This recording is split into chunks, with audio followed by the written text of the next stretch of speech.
Hello, brothers and sisters. I hope you're having a wonderful and blessed day today. My name is Joelle if you're new, and in today's video, I want to talk to you about Christian spring cleaning. It is right around this time every single year that people get to work, cleaning their homes, decluttering and dusting, and just getting rid of all the accumulation that has happened over winter, and getting ready for the spring and the summertime where life is rejuvenated back to the earth. And I don't think it's any coincidence that Passover is also right around the corner. And during Passover, we don't eat any leaven. We get rid of all the leaven. We get rid of all the leaven in our cupboards, and we just don't consume any leaven. And in Galatians 5:9, it says, "A little leaven leavens the whole lump of dough." And when I think of this, I think of sin. A little bit of sin affects your whole life. You can sin a little or you can sin a lot, and it's going to affect your whole life. It affects your relationship with God, your closeness with Him. It affects your conscience. It affects your quality of life. It affects you so much. It's something, especially if you're a Christian, that you really can't stop thinking about. You know that you're doing it, you're aware of it, and it hurts you, and you want to stop. And sometimes it's hard. But take heart, have hope, because this is a great time of year to get rid of this sin, to give yourself a fresh start, to ask God for forgiveness, to just clean not only your home, but your temple. When you get rid of the leaven, think of it symbolically like you're getting rid of the sin. And just allow yourself to be cleansed and get ready for this new phase of life. There's life springing up everywhere, and allow yourself to spring up with the life that's springing up on the earth. And I know that this can seem a little daunting and maybe a little hard to do, but when you realize that God is ready to forgive you and ready to accept you and embrace you, no matter what you've done and no matter where you are, then it can be a little easier and a little easier on your mind. There's nothing that you've done in life, there's nothing too big or too small that God will not forgive you for if you're truly repentant and you truly want to be cleansed of whatever it is that you've been doing, or whatever it is that you've been thinking, or whatever it is that is just inside you that you wish would just not be there. I'm not here to lecture you or judge you. I would be a hypocrite if I sat here and told you that I do nothing to repent of. It's just so far from the truth. I am not a perfect human being, and I do things all the time worthy of repentance.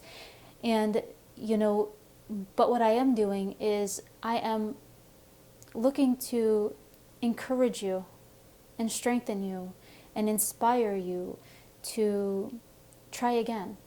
Every single day, every single moment, we have the choice to do the right thing or do the wrong thing, choose the wise thing or choose the foolish thing. And even though we can mess up, and even though we can choose foolish things and choose wrong things, it doesn't mean that God won't forgive you when you turn back and say, I'm ready to do the right thing. I'm ready to choose the wise thing. And I don't think we should be so hard on ourselves that we feel too ashamed to turn back to God, or we think that He won't forgive us. The truth is He will. He will. Once we're true to ourselves, we're true in our repentance, we're true in our yearning to change.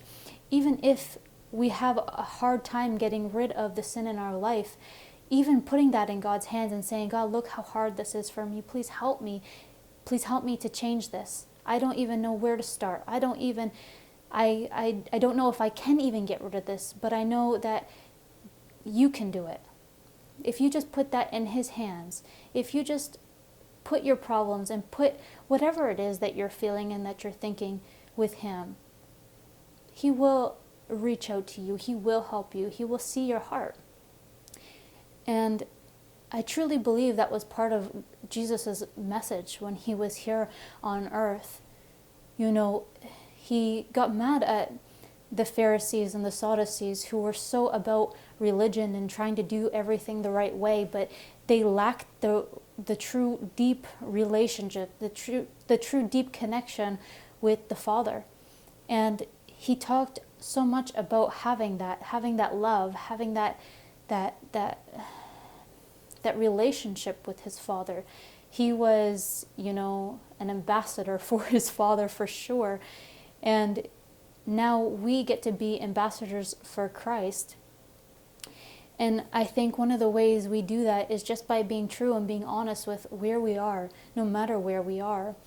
And even though it can be hard, it's not impossible. Your situation is never too big for God. God is a great big God, and he can do anything. He can perform any miracles. Like the Bible says, he can raise up stones.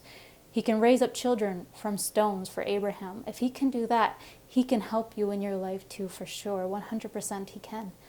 And I just want to encourage you in this time of year to look inside your temple as you're looking inside your home and see what needs to be decluttered, clean, dusted off, and just try again. Just start all over. You have this opportunity to just start again and enjoy life and just reconnect with God on a deeper level than you've ever have. You can do that, and you can do that right now.